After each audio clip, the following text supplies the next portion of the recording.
ಮಾನ್ಯ ಅಧ್ಯಕ್ಷರೇ, ತಾವು ತಂದ ಸಂತಾಪ ಸೂಚಕ ನಾನು ಸಹಿತ ಬೆಂಬಲವನ್ನು ವ್ಯಕ್ತಪಡಿಸಿ ಇವತ್ತು ನಾವು ಹಿರಿಯರನ್ನು, ನಮಗೆಲ್ಲರಿಗೂ ಮಾರ್ಗದರ್ಶನ ಮಾಡುವಂಥ ಹಿರಿಯರನ್ನು ಕಳ್ಕೊಂಡು ನಮ್ಮ ರಾಜ್ಯ ತಬ್ಬಲಿ ಆಗಿದೆ ಅನ್ನುವಂಥದ್ದನ್ನು ಹೇಳಬಯಸ್ತೀನಿ. ಅದೇ ಪ್ರಕಾರ ಇನ್ನೊಂದು ಹೇಳಬೇಕಾದ್ರೆ, ಅವರ ಶರೀರಕ್ಕೆ ವಯಸ್ಸಾಗಿತ್ತು, ಆದರೆ ಅವರ ಮನಸ್ಸಿಗೆ ವಯಸ್ಸಾಗಿಲ್ಲ. ಇನ್ನೂ ನವ ಯೌವನ ಅವನ ಮನಸ್ಸಿಗಿತ್ತು. ಅದೇ ಪ್ರಕಾರ ಇಲ್ಲಿವರೆಗೆ ಮಾತನಾಡಿದವರು ಇನ್ನೊಂದು ಸಲ ಚುನಾವಣೆಗೆ ನಿಲ್ತೀನಿ ಅನ್ನುವಂಥ ಹುಮ್ಮಸ್ಸು ಇರಬೇಕಾದ್ರೆ ಅವರ ಮನಸ್ಸು ಇನ್ನೂ ನವ ಯೌವನದಾಗಿತ್ತು ಅನ್ನುವಂಥದ್ದನ್ನು ಈ ಸಂದರ್ಭದಲ್ಲಿ ನಾನು ಹೇಳಬಯಸ್ತೇನೆ. ಅವರಿಂದ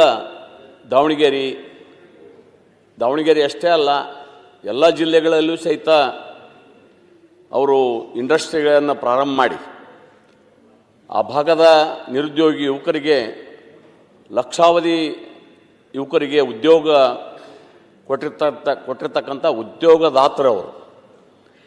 ಮತ್ತು ಅವರು ನಂಬಿದ ಸಿದ್ಧಾಂತಕ್ಕೆ ಯಾರೇ ವಿರೋಧ ವ್ಯಕ್ತಪಡಿಸಿದ್ರು ನಿರ್ದಾಕ್ಷಿಣ್ಯವಾಗಿ ಪ್ರತಿಭಟನೆ ಮಾಡುವಂಥ ಗುಣ ಅವರಲ್ಲಿತ್ತು. ಯಾವುದೋ ಆಶೆಗಾಗಿ ತಮ್ಮ ಸಿದ್ಧಾಂತವನ್ನು ಬಿಟ್ಟುಕೊಡುವಂಥ ಕೆಲಸ ಅವರು ಮಾಡ್ತಾ ಇದ್ದಿಲ್ಲ. ಆ ಪ್ರಕಾರ ನಮಗನ್ನಿಸ್ತಾ ಇದೆ, ಎಲ್ಲೋ ಕಡೆ ಅಂಥ ಹಿರಿಯ ವ್ಯಕ್ತಿ ವೀರಶೈವ ಮಹಾಸಭಾದ ಅಧ್ಯಕ್ಷರಾಗಿ ಅಂಥವ್ರನ್ನೂ ಸಹಿತ ಈ ರಾಜ್ಯ ಅವರು ಆಸೆ ಇತ್ತೇನೋ ಅನ್ನಿಸ್ತಾ ಇದೆ. ಅವರೂ ಒಮ್ಮೆ ಮುಖ್ಯಮಂತ್ರಿ ಆಗಬೇಕಾಗಿತ್ತು ಅನ್ನುವಂಥದ್ದನ್ನ ಭಾವನೆ ನಮ್ಮಂಥವ್ರಲ್ಲಿ ಅದ, ಅಂಥ ವ್ಯಕ್ತಿಗಳನ್ನು. ಆದರೂ ಸಹಿತ ಆ ಮುಖ್ಯಮಂತ್ರಿ ಆಗೋ ಆಸೆ ಒಳಗೆ ಅವರು ತಮ್ಮ ಸಿದ್ಧಾಂತವನ್ನು ಬಲಿ ಕೊಡಲಿಲ್ಲ. ಆ ಕಾರಣಕ್ಕೆ ಅಂಥ ಮಹಾನ್ ವ್ಯಕ್ತಿಯನ್ನು ನಾವೆಲ್ಲ ಕಳ್ಕೊಂಡು, ಮಾನ್ಯ ಅಧ್ಯಕ್ಷರೇ, ಅವರ ಅರ್ಧದಷ್ಟು ವಯಸ್ಸಿನವರು ಸಹಿತ ಮುಖ್ಯಮಂತ್ರಿಗಳೇ ಆಗಿ ಹೋದರು. ಆದರೆ ಅವ್ರಿಗೆ ಅವಕಾಶ ಒಂದೊಂದು ಕಡೆ ಸಿಗಂಗಿಲ್ಲ.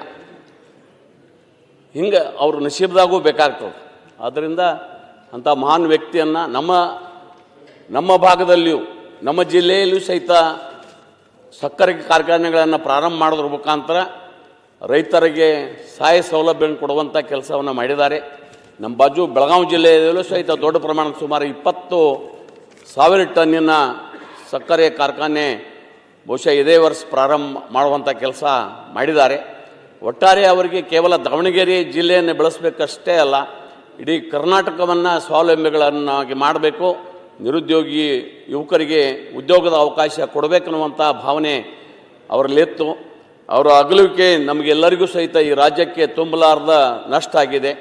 ಅವರ ಆತ್ಮಕ್ಕೆ ಆ ಪರಮಾತ್ಮ ಭಗವಂತ ಚಿರಶಾಂತಿಯನ್ನು ದಯಪಾಲಿಸಲಿ. ಅವರ ಕುಟುಂಬಸ್ಥರಿಗೆ, ಅವರೆಲ್ಲ ಅಭಿಮಾನಿ ಬಳಗಕ್ಕೆ ಅವರ ದುಃಖವನ್ನು, ಅವರ ಅಗಲುವಿಕೆಯ ದುಃಖವನ್ನು ತಡೆದುಕೊಳ್ಳುವಂಥ ಶಕ್ತಿ ಕೊಡಲಿ ಅಂತ ಪ್ರಾರ್ಥನೆ ಮಾಡಿ ತಮಗೆ ವಂದಿಸಿ ನನ್ನ ಮಾತು ಮುಗಿಸ್ತೀನಿ.